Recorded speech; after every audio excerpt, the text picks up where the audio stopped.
Here's everything you need to know before you move abroad. I mean, because I really wish I would have known all of these things before I came, because it can be quite overwhelming when you're getting ready to move to a new country, because this country is nothing like America, and I don't mean that in a disrespectful way.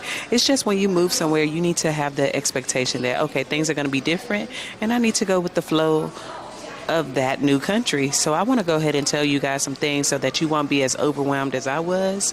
So first, I'm going to start with the visa requirement and process. Okay, you're gonna see me looking down a lot because I do have this journal where I wrote down everything. But first things first, the visa requirement.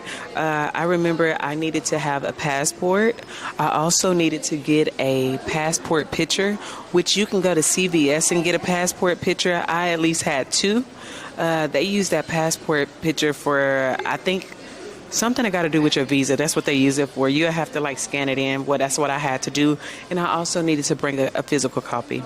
I also had to get my documents attested. There's several companies in the U.S. that you can use to get your documents attested. If you need me to make a separate video about getting your documents attested, I can let you know that. I mean, I can make sure I do that for you.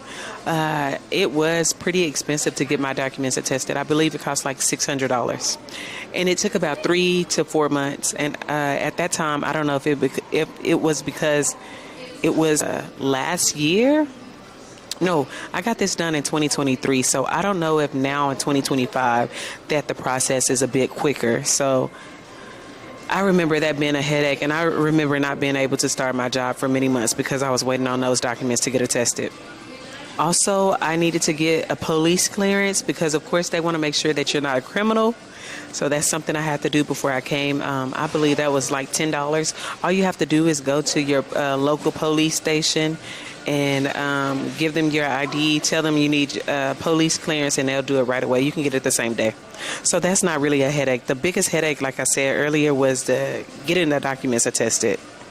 If I would have known that I should have did that ahead of time, I probably would have started that 6 months in advance. So if you plan to move by August, go ahead and start working on getting your documents attested, maybe by March or April.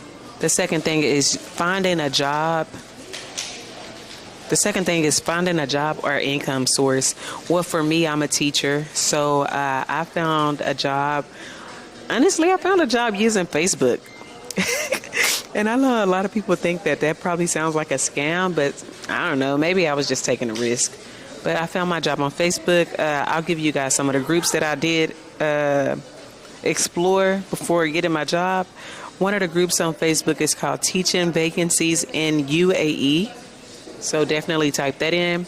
They have another one. It's called Brothers and Sisters Working at International Schools. And then they have another group called Abu Dhabi Expats. And in those groups, you want to go ahead and put in there, hey, my name is blank, and I'm looking for a position. I've been a teacher this long. I'm looking to start. You need to tell them when you want to start. And you also need to tell them what type of school, because you can work at a private school, you can work at a government school, and you can work at an international school. All three of those schools are going to give you different things, and they're going to come with different packages. Some of those schools give you a flight allowance. Some of them don't give you a flight allowance. Some of the schools give you housing. Some of them don't give you housing. So you definitely want to be intentional about what type of school that you end up working at, because that really does matter. And if I need to make a separate video about that, I definitely will. So if you are coming to the UAE as a teacher, you want to make sure that you have a good package. What I was looking for in my package is housing, but I wanted furnished housing because I didn't want to have the hassle of looking for furniture. The second thing I wanted was a flight, not just a flight here, but a flight here and back. The third thing I wanted was insurance. And here's the thing about the UAE.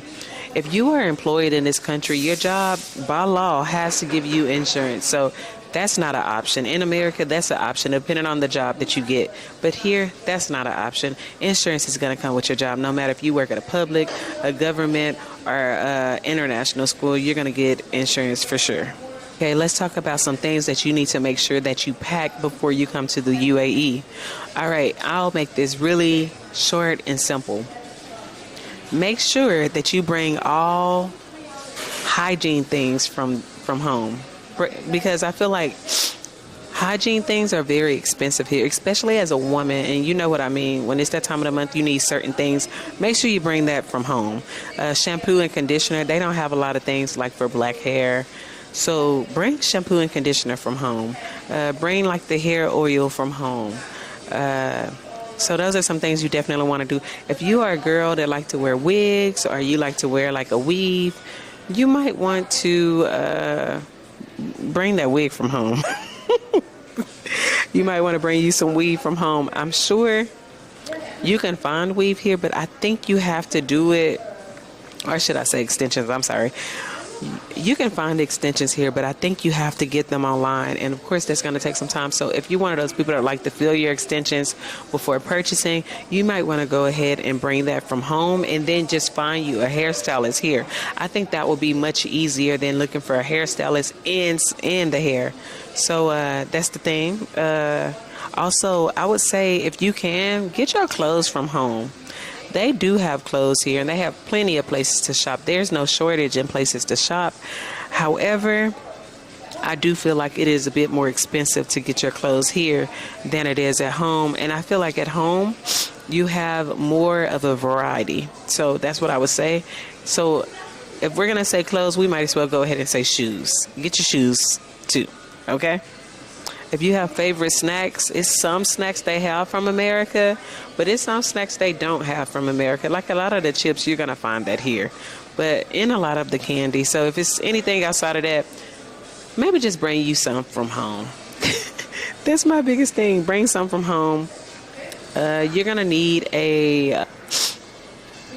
you definitely need a shower filter because the water is salt water. So get a shower filter. And try to make sure you can find one that kind of fits everything. Okay, let's talk about some of my culture shocks since I've been here. One of them is the tipping culture. That's not a thing here. You don't really have to tip. I mean, I of course still tip because when you go to the gas station, you never have to pump your gas. They pump your gas here. So I know that the pay for these people are pretty low. So I do try to make sure that I tip, but it is not mandatory. It's not required. It's not encouraged. So that was shocking to me. At home, it's encouraged. It's not required. Some places do require it, actually. When they put that gratuity on your receipt, that means they require you to pay a tip, okay? Also, something that was very shocking for me was hearing the prayer call, because this is a Muslim country. They have 5 prayer calls a day. If I have that number wrong, somebody correct me, but they have five prayer calls a day, and you can hear it from the mosque depending on how close you live to the mosque. So to me, that was a culture shock, but it also was a eye-opener for me as a Christian. It kind of made me want to say, okay, if they can take time out of their day to pray 5 times, they even do this in the school, they at least pray 1 time at school. If they can do this, then as a Christian, I should be able to at least pray 1 time. It shouldn't be, oh, I forgot to pray, because a lot of times as a Christian, I do forget to pray, and I think that's unacceptable. That's something I need to work on, and I know that. The third thing is the safety. When I first moved here, when I would walk at night, I was still kind of looking around, making sure I was okay. But since I've been here a year, you can totally let your guard down. It's super safe. As a matter of fact, it was ranked the number 2 country in the world, the second safest country in the world, and the first country in the world for safety for women. So that was something that was amazing to me. But y'all, that's all I have for today. I've been here a year, so I know a thing or two, and if I don't know something, I can go find out for you guys and let you know. But anyways, if you want to see more content like this, drop a comment below. If you're planning to move out of the country, drop a comment below. And don't allow fear to stop you from moving, because, I mean, why? Everything that you can get at home, you can get somewhere else. You might not be able to get it exactly the same, but you can get it differently. So just be open your heart, open your mind to new opportunities, and you never know what could come from that.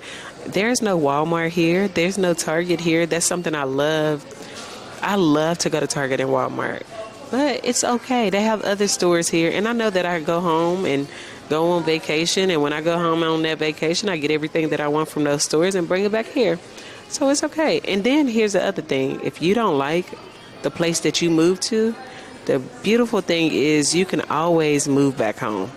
That is always an option. So don't forget that you can do those things. Don't feel so stuck I feel like the hardest thing is just actually doing it. It's not even being in the place. The hardest thing is just the thought, the fear, you know?